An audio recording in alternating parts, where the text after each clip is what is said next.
Good evening, everyone. I'm Riley King, and welcome to the Riley King Newscast, right here on the Riley King Network. Let's begin. First up, nor'easter sparks some flooding along New Hampshire coastline. Let's take a listen to the video from WMUR News 9, Ray Brewer.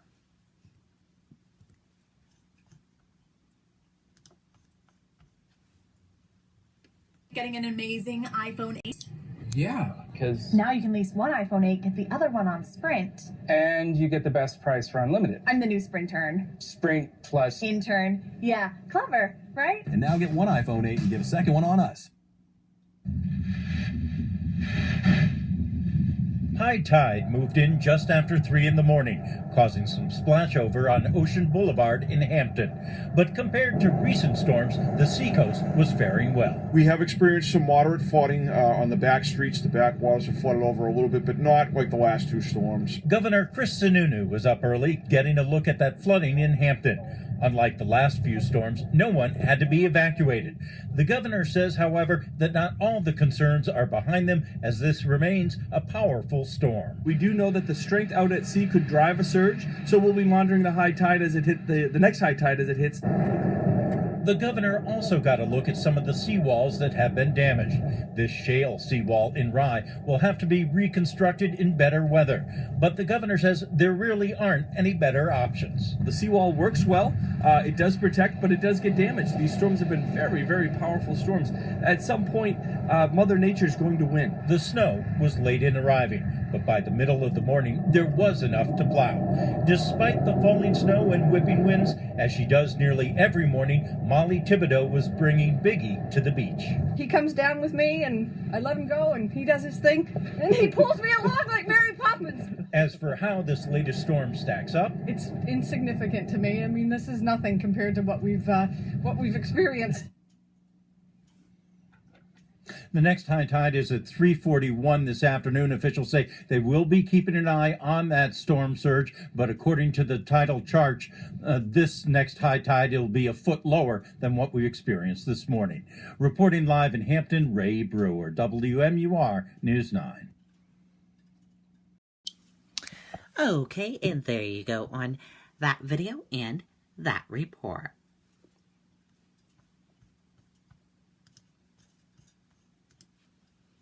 Elementary teacher accused of sexual contact with multiple students. Let's take a listen to the video from WCVB Boston.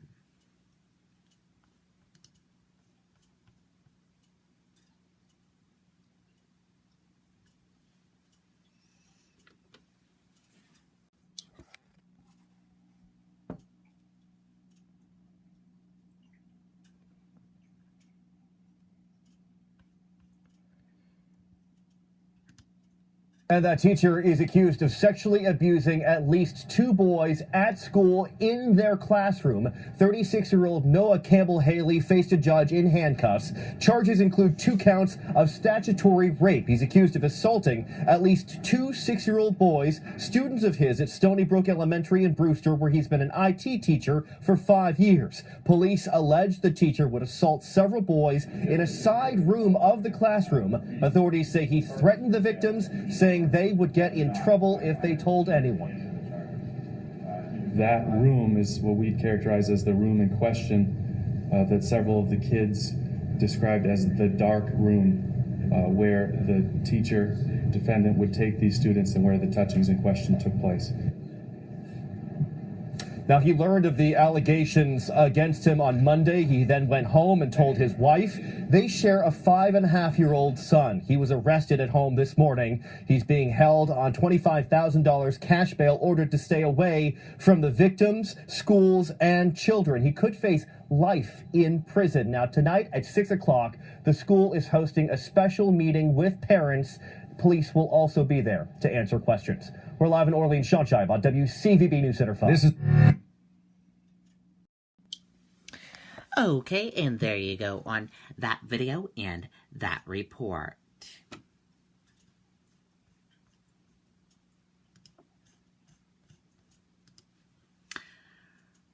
recall petitions motivated Scarborough High School seniors to register to vote. Let's take a listen to the video from WMTW News 8 Maine.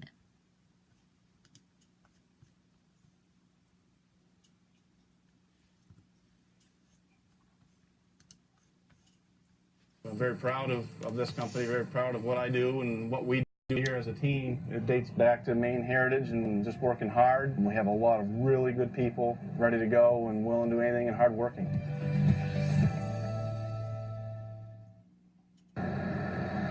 Yeah, volunteers tell us they're going to work on collecting more signatures throughout the weekend through Monday afternoon. That's the deadline. They need about 2,600 signatures to trigger these recalls, and this afternoon they told us they've got about 2,100. This is an organized effort to bounce 3 school board members and eventually the superintendent. This follows dust-ups over school start times, a different grading system, and most notably, the recent resignation of the popular high school principal. Several students came down here right after school to register to vote, then immediately come outside to put their names on these petitions.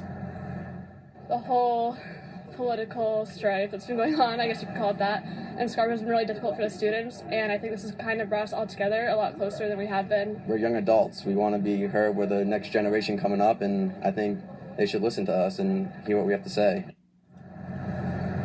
Now here's the response from Superintendent Julie Kuchenberger. She tells us, "It's exciting that our students are registering to vote. My hope is that they fully understand the issues regarding any petition that they are signing." The superintendent did also shut down some voter registration efforts that were happening at Scarborough High School today. She said she heard some concerns from parents that students felt intimidated to sign up to vote, and they're going to revisit the issue at a meeting tomorrow morning, but she did stop that this afternoon. That's the latest live here in Scarborough. Paul Merrill, WMTW News 8. Okay, and there you go on that video and that report. And now let's take a look at your U.S. stock market and see how your U.S. stock market closed for this Thursday evening.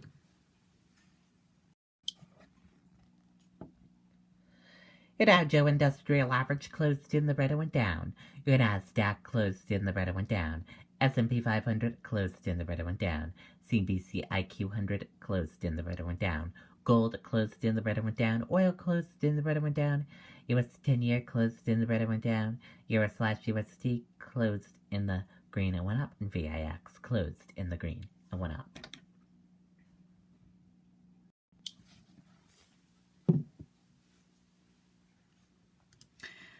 Dow drops more than 700 points on trade fears post worst day since February 8th.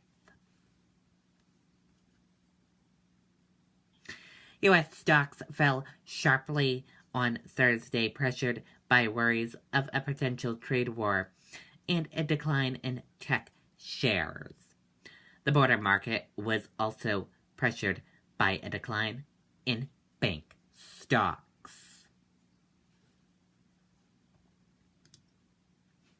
Trump targets China with $60 billion in new tariffs.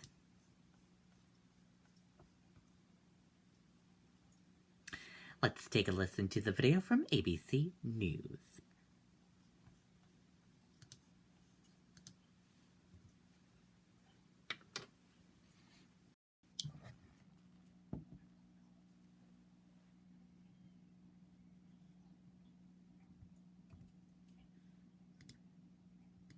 Problem, and I view them as a friend. I have tremendous respect for President Xi.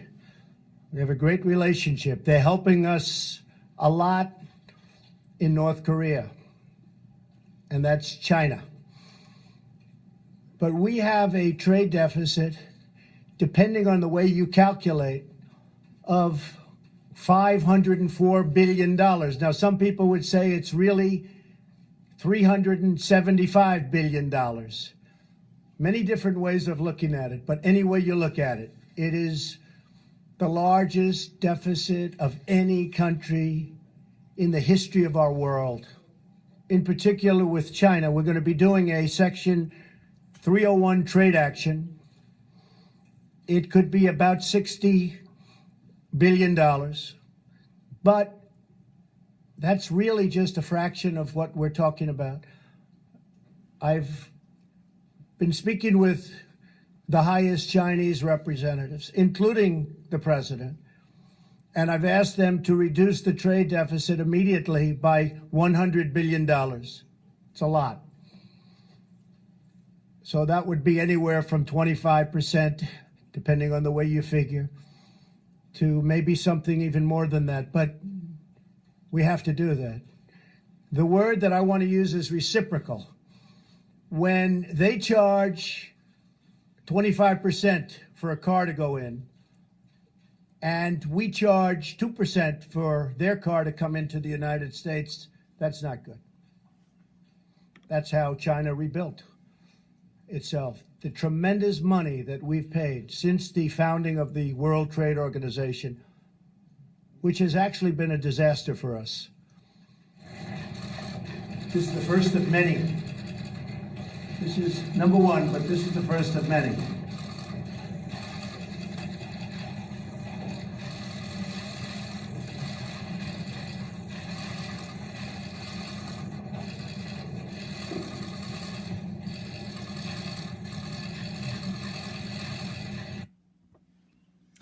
Okay, and there you go on that video.